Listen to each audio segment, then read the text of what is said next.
तो hello coders, आप सबका स्वागत है हमारे और आपके अपने चैनल कोडिंग सर्कल में। तो आज हम लोग देखने वाले हैं व्हाट इज इनहेरिटेंस। ठीक है, इसमें हम लोग देखेंगे जो इनहेरिटेंस क्या होता है, इनहेरिटेंस जो कितने टाइप्स के होते हैं एंड इसके जो है क्या क्या फीचर्स होते हैं एंड इसके यूज करने का क्या क्या पर्पस है, सब कुछ हम लोग इस वीडियो में कवर करने वाले हैं। तो so let's start with pen and paper to write down the proper notes.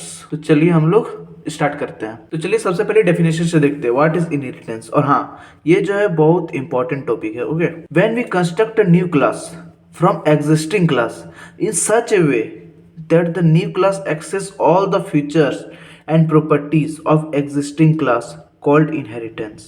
Okay, तो इसका मतलब बेसिकली ये है कि जब हम लोग कोई न्यू क्लास क्रिएट कर रहे हैं, ठीक है, जब हम लोग कोई न्यू क्लास क्रिएट कर रहे हैं फ्रॉम द एग्जिस्टिंग क्लास, जो हम लोग ने पहले ही एक क्लास बनाया हुआ है उसी से हम लोग एक नया क्लास क्रिएट कर रहे हैं। किस प्रकार? कुछ इस प्रकार जिसमें कि जो न्यू क्लास है वो जितना भी फीचर्स एंड जो प्रॉपर्टी है जो हम लोग पहले ही क्लास क्रिएट कर चुके हैं, ठीक है, जो एग्जिस्टिंग क्लास के जो फीचर्स एंड प्रॉपर्टीज है उसको जो न्यू क्लास है वो प्रॉपरली पूरी तरह से एक्सेस कर ले रहा है। ठीक है, वही कंडीशन को जो है वो इनहेरिटेंस बोला जाता है। ठीक है, वो जो एक्सेसिंग वाला है ना उसी को इनहेरिटेंस बोला जाता है। ओके, ठीक है, तो जो इनहेरिटेंस का हम लोग लास्ट प्रैक्टिकल्स में भी हम लोग यूज किए हुए हैं, लेकिन हम लोग को पता नहीं है कि इनहेरिटेंस इसको बोलते हैं। तो चलिए अभी हम लोग देखते हैं, आगे आप लोगों को पता चल जाएगा। ठीक है, तो इसको हम लोग शॉर्ट वर्ड में बोल सकते हैं कि जब कोई एक क्लास जो है वो दूसरे क्लास का जो प्रॉपर्टी एंड जो फीचर है उसको एक्सेस कर ले, then this condition is called inheritance. Okay, चलिए अभी कुछ हम लोग इंपॉर्टेंट पॉइंट देखते हैं जिसको हम लोग को मेमोराइज करके रखना है। जब हम लोग प्रोग्राम बनाएंगे तब हम लोग को बहुत ही ज़्यादा काम देगा। ठीक है, तो जो सबसे पहला पॉइंट है, इन जावा एक्सटेंड्स कीवर्ड, ये जो एक्सटेंड कीवर्ड है इसका हम लोग ने यूज़ किया हुआ था लास्ट प्रैक्टिकल्स में, आप लोग को याद होगा। In Java extend keywords is use to perform inheritance. ठीक है, तो इनहेरिटेंस वहाँ परफॉर्म हो रहा था जहाँ पे हम लोग ने एक्सटेंड कीवर्ड का यूज कर रहे थे। समझे आप बात को? तो एक्सटेंड जो है ये खुद में ही वर्ड हम लोग को जो है डेफिनेशन बता दे रहा है। ठीक है, ये क्या बता रहा है कि जो एक क्लास हम लोग ने क्रिएट किया, ठीक है, जो एक क्लास हम लोग ने क्रिएट किया वो क्लास क्या कर रहा है, दूसरे क्लास का प्रॉपर्टी को एक्सटेंड कर रहा है, मतलब अपने अंदर ऐड कर रहा है। ठीक है, मतलब कोई अदर क्लास का जो प्रॉपर्टी है वो अपने अंदर एक्सटेंड कर रहा है, ऐड कर रहा है फीचर्स एंड प्रॉपर्टीज को। ओके, तो यहाँ से ये एक्सटेंड वाला कीवर्ड समझ में आ गया होगा। ठीक है, इट प्रोवाइड्स रीयूजेबिलिटी। रीयूजेबिलिटी मतलब जब हम लोग कोई एग्जिस्टिंग क्लास क्रिएट किए थे, ठीक है, उसमें जो हम लोग ने कोड लिखा हुआ था, ठीक है, तो वही सेम कोड को हम लोग दूसरे क्लास में रीयूज कर सकते हैं with this property, inheritance property. Okay, तो इसका मतलब ये है कि एग्जिस्टिंग क्लास में हम लोग ने जो कोड लिख दिया, ठीक है, उसको अब हम लोग को न्यू क्लास में लिखने की जरूरत नहीं है। ठीक है, हम लोग ये जो इनहेरिटेंस वाला फ्यूचर है इसके थ्रू हम लोग एग्जिस्टिंग क्लास में जो हम लोग कोड लिखे हैं उसको हम लोग यूज कर सकते हैं न्यू क्लास में भी।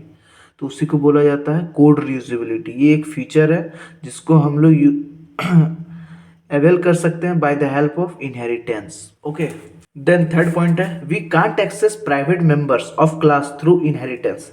मान लीजिए जो एग्जिस्टिंग क्लास था, जो हम लोग का जो ओल्ड क्लास था, ठीक है, उसमें हम लोग का कोई प्राइवेट मेंबर्स है, ठीक है, कोई प्राइवेट मेंबर्स है, तो उसको हम लोग इनहेरिटेंस के थ्रू जो न्यू क्लास हम लोग क्रिएट कर रहे हैं उसमें उसको हम लोग एक्सेस नहीं कर सकते हैं। ठीक है, वो यहाँ पे भी प्राइवेट है।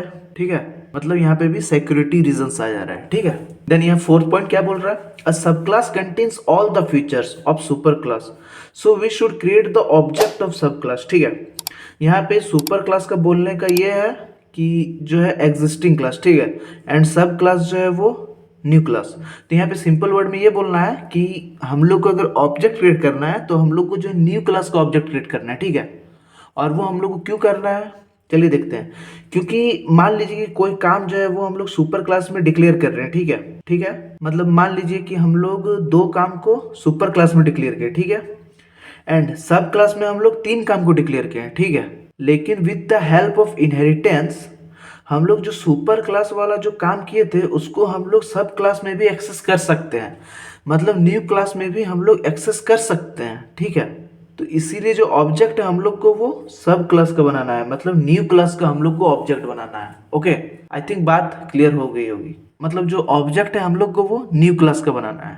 ठीक है, तो हम लोग ऑब्जेक्ट जब न्यू क्लास का बना लेंगे तो इससे हम लोग क्या करेंगे, जितना जो फीचर्स एंड प्रॉपर्टीज है सबको हम लोग एक्सेस कर सकते हैं, चाहे सब क्लास का हो चाहे सुपर क्लास का हो, दोनों क्लास का हम लोग फीचर एंड प्रॉपर्टी को इजिली एक्सेस कर सकते हैं। ओके, तो यहाँ पे लास्ट पॉइंट ये है, method overriding only possible through inheritance. जब हम लोग ओवरराइडिंग मेथड परफॉर्म कर रहे हैं, ठीक है, तो वो ओनली पॉसिबल होता है इनहेरिटेंस के थ्रू। अगर इनहेरिटेंस नहीं होगा तो वहां पे ये जो ओवरराइडिंग वाला मेथड है ये भी परफॉर्म नहीं होगा। ओके, तो चलिए अब हम लोग सिंपली सिंटेक्स देख लेते हैं। ठीक है, तो सबसे पहले हम लोग ने एक क्लास क्रिएट कर लिया, ठीक है, एंड यहाँ पे कुछ हम लोग ने कोड लिख दिया।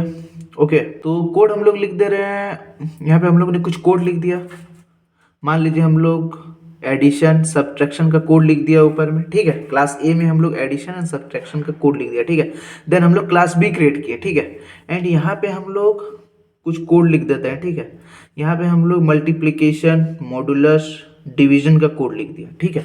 यहाँ पे लेकिन यहाँ पे देख रहे हैं आप क्लास बी एक्सटेंड्स ए, ठीक है, यहीं पे जो ये इनहेरिटेंस का काम कर रहा है। ओके, ठीक है, तो ये क्या कर रहा है, जो हम लोग क्लास ए में जो फीचर एंड प्रॉपर्टी जो हम लोग ने डिक्लेयर किया हुआ है वो क्या करेगा, जो क्लास बी है वो उसको भी एक्सेस कर लेगा इजिली, ठीक है। मतलब प्लस जो है और माइनस जो है वो दोनों को एक्सेस कर सकता है। तो इसके पास देखिए पांचों जो ऑपरेटर है वो हम लोग पांचों ऑपरेटर को यूज कर सकते हैं इजिली। तो इसीलिए हम लोग को क्लास बी का जो ऑब्जेक्ट है उसको हम लोग को बनाना चाहिए, ठीक है, जिससे हम लोग जो क्लास ए है एंड जो क्लास बी है दोनों का प्रॉपर्टी एंड बिहेवियर को हम लोग यूज कर सकते हैं, ठीक है।